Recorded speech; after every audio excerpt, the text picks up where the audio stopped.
Good morning, everyone. Good morning. Welcome all to our Shotski service this morning. I'm sorry, I woke up with this itchy throat.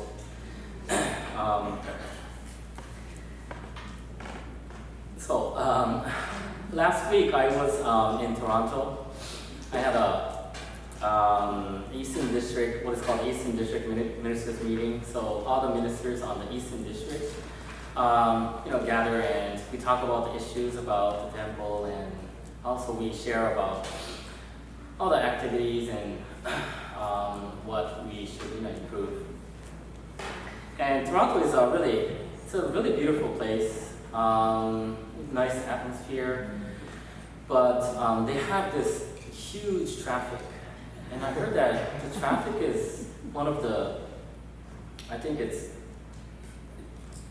will rank in the top 5 worst traffic in the world. And so after I flew into Pearson International Airport, one of the ministers of the Toronto Buddhist temple, they picked me up and I was driving to the Buddhist temple. And one of the interesting things about driving, I think, is the many odd signs you see. So I saw this huge sign, and it said, free Wi-Fi starts from $5.99.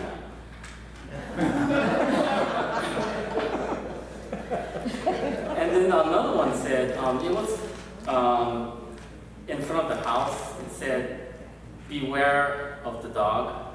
And on the bottom it said, don't trust the cat either. So there's so many odd signs. And the other one was in a Baptist church. In front of the Baptist church, it had a sign that said that, church parking only, and violator will be baptized. And I was thinking that I hope the Baptist church, across the street, doesn't put such a sign, because we need a parking lot for, Hope Festival. So, most of the signs are humorous. It has humor, but some of them actually have serious message. For instance, I saw a sign that said, keep off the grass. And then on the bottom, it said, this means you. So, this kind of, this sign reminded me of a passage from a text called Tannisho, where Shinran Shonin, the founder of our denomination, states, when I ponder on the compassionate vow of Amida Buddha, I realized that it was solely for me, Shinran alone. So by this Shinran does not mean that the wisdom or the compassionate vow of Amida Buddha is just for himself. That's not what he meant.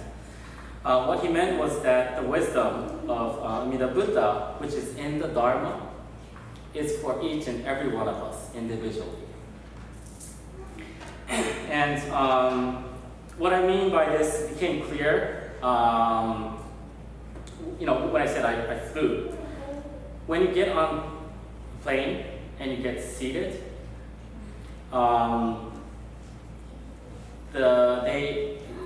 the cabin attendant, they explain about the safety, where the emergency exit are, and how to adjust your seat belts. And they also, they always say that in case of loss of air, the air mask, oxygen air mask, will fall down from above. And then they explain that put your mask on you first, before helping others or before helping children. So it may seem selfish, but in fact it is, because you may pass out while you're trying to help others, while you help your child. So then neither you nor your child ends up getting air. So this is actually the same as the Dharma. So the Dharma is first and at most for you. It's for me, for individually. It's for us individually. And sometimes we may feel that the Dharma should be for those who have like trouble, who have problems, or who we think would benefit by it. But through that, that oxygen mask experience, I kind of thought that it is really important to, remind ourselves to look to our own trouble, our own problem, and see how we ourselves need the Dharma. It is easy to see problems in others, but that in and of itself is actually the problem. Far harder is to see problems in yourself. And I think seeing problems in others or like blaming others is easy because, for one thing, it does not question our self-esteem. However, the opposite is the case when we consider our own problems. But I think this is the only way to gain our self-esteem. So self-esteem does not come from denying, hiding from, or pushing away your problems. It comes from seeing, understanding, and accepting your problems. I think it comes from being honest to yourself, and being honest with yourself. Only then can you help others. And this is ideally how we should create a sangha, a Buddhist community. And for then, the Dharma is the guide by which we form sangha.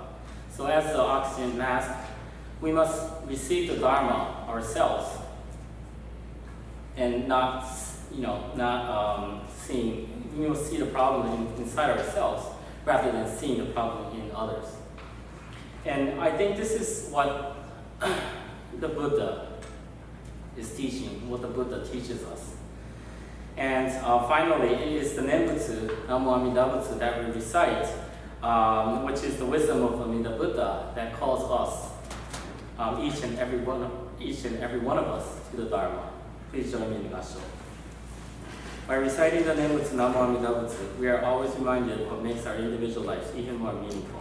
And we are always reminded the Dharma, the Buddha's teachings in times of need. Namo Amida Butsu.